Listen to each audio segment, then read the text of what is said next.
I finally landed, but this place is not home. The children of Marifa ran up the towers of God, for there were no trees left in heaven to watch the sun. Mila was one of the first to climb God's city and watch the skies go from blue to red to green, then finally black. Like the other children, when Mila would wake up, the first thing she would do is get her feet blessed by Marifa and travel to the city. Despite subsisting on the same food as all the other children, Mila was quite graceful when traveling, some say dancing, throughout the ruins. In a different era, the children would get jealous at Mila's ability, but in this world, all they could do was praise her for what could be the nature of better versus worse when all was under the dominion of heaven. Mila jumped from building to building, looking below at the wonder of the city. Many districts had been submerged, others in eternal flame, but the worst was those districts that looked unchanged from the old times, because those were the places where Jaya's hunters lived. Deadly, dangerous men who ate human flesh and whose gaze could turn you to ash, or so the stories go. She finally arrived at her favorite spot in the city. There was a sign near the top which was written in the ancient language. A traveler once came to God's city and told Mila that they both shared the same sound. She still remembered how he pronounced the tower's name, MetLife. Mila found an empty window while climbing and went in. They were told not to go into the buildings and to stay outside. But Mila loved to learn about the old ones. She fashioned herself as a veritable Bella. The Bella, an ancient man, who they say traveled to every corner of the world and captured 10,000 wonders. He lived in a time when men were still able to swim and when trees still grew. Some sages recall that when Abirt cut down the last tree in heaven, the Bella was the one who slew him, bringing balance to Marifa's world. Mila walked down a vast hallway, peeking into the rooms. Many were untouched and still had primeval tablets and other small antiquities.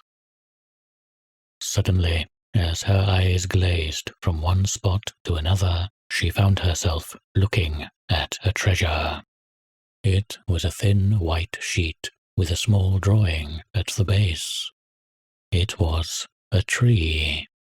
She quickly tore the image off and started to leave the building. Boom! Mila instinctually jumped back and hid behind an office desk. Whatever made that blast was close by, perhaps only one story above or below her. She laid on the dilapidated wooden floor and crawled to the window, sweat on her forehead growing. The blast could have been made by anything. A wonder, a god, a tribesman. In the great province of heaven, the priests told the young ones to flee when anything unusual happened in the city. But Mila stopped following the cosmic path years ago and vowed to follow the Bella's wisdom. Mila looked over the edge of the window and saw that the sound came one floor beneath her. She stepped onto the glass and walked down the side and peeked into that bottom floor from the top of its window. Inside, she saw the cause of the noise. It was a capsule, smoking and shooting sparks like that of a traveling angel. She slid through the window opening and leaped behind a toppled cabinet. A hissing sound came from the capsule, and a door jutted out from the side. A man walked out, clad in white. What shocked Mila most was not the SCP logo on the side of his shirt, the weapon in his hand, or how exotic his clothes were. It was that his skin was clear and clean. The only person that had soft-looking skin like him was Marifa himself. Mila's eyes were peering up from the cabinet, and the man turned and glanced. She slipped down in an attempt to not be seen, but it was too late.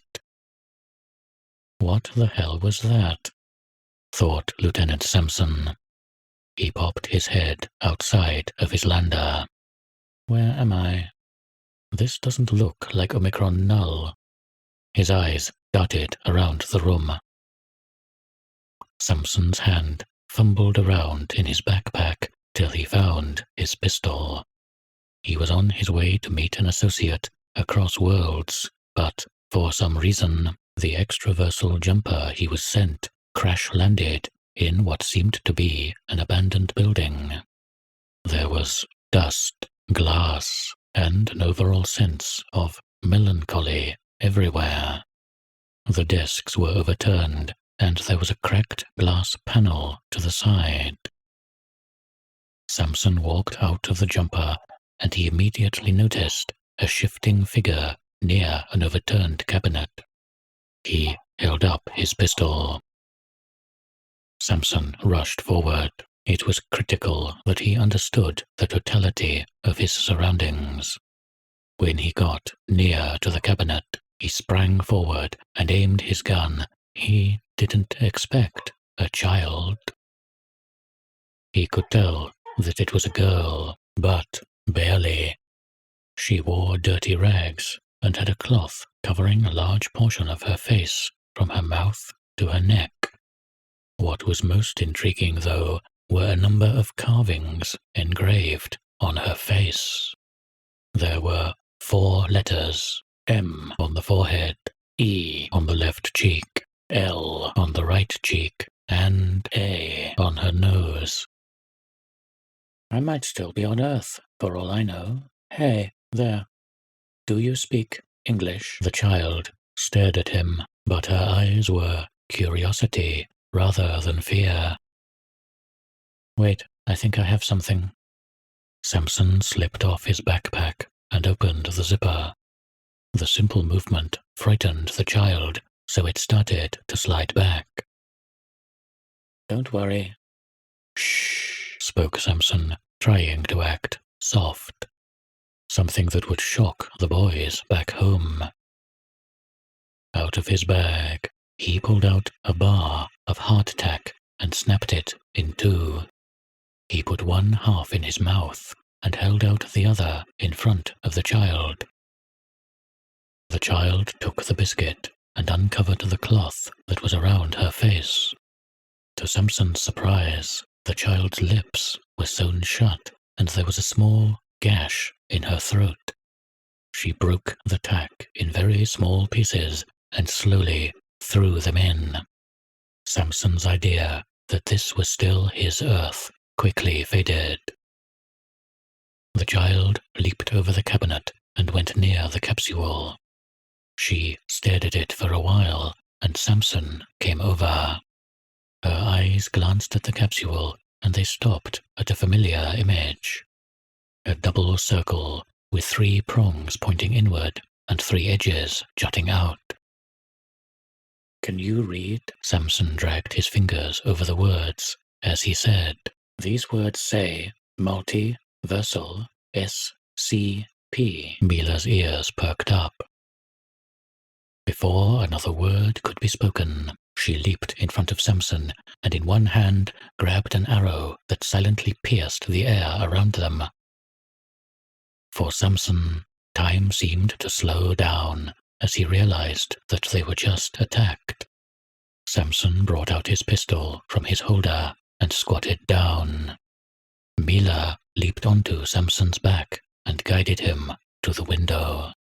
From there, she pointed down where Samson could see clearly. 3 hunters ready to catch their prey.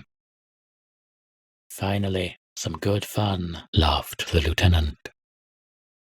The lieutenant surveyed the ground and found an overturned car. They were only 2 or 3 stories above the ground, so he thought he could make the jump. So he did. Mila didn't expect that he would jump off the building. His feet were covered, and she could tell he wasn't blessed. She grabbed on his back tight and kept clinging as they collided with the ground.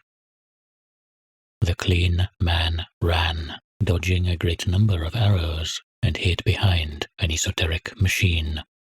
She always thought it was decoration, but she never realized how great a shield it made. As the arrows started to batter the machine, the clean man started to speak words, but, like before, she understood none of it. She peeked above the shield and saw the 3 hunters. They wore black cloaks, and their faces were covered in a dark red paint. 2 held bows, and 1 was barehanded. Unexpectedly, the hunters stopped firing, and the bare-handed one started to speak. "Lo, there are 2 things in the world, gods and men. If you are men, then you will die. If you are gods, then we will die. Let us live, die, and repeat the pattern forever, for we are sons of Jair." The clean man looked over the barrier and fired his mystical weapon at the hunters. Movement faster than light. That is what Mila witnessed as the lead hunter grabbed the metal chunk that the clean man shot. "Ah," said the bare-handed hunter as he closed his eyes. "Jair blesses us today. 1 more lamb for the slaughter." The clean man said a few words to himself, then ran. With his eyes closed, he raced through the debris with instinct as his only guide. Mila hung onto the man and looked back as the 3 hunters chased after. 1 took to the air, 1 through the ground, and the leader stood still as if he was waiting for the man to come to him. To be continued.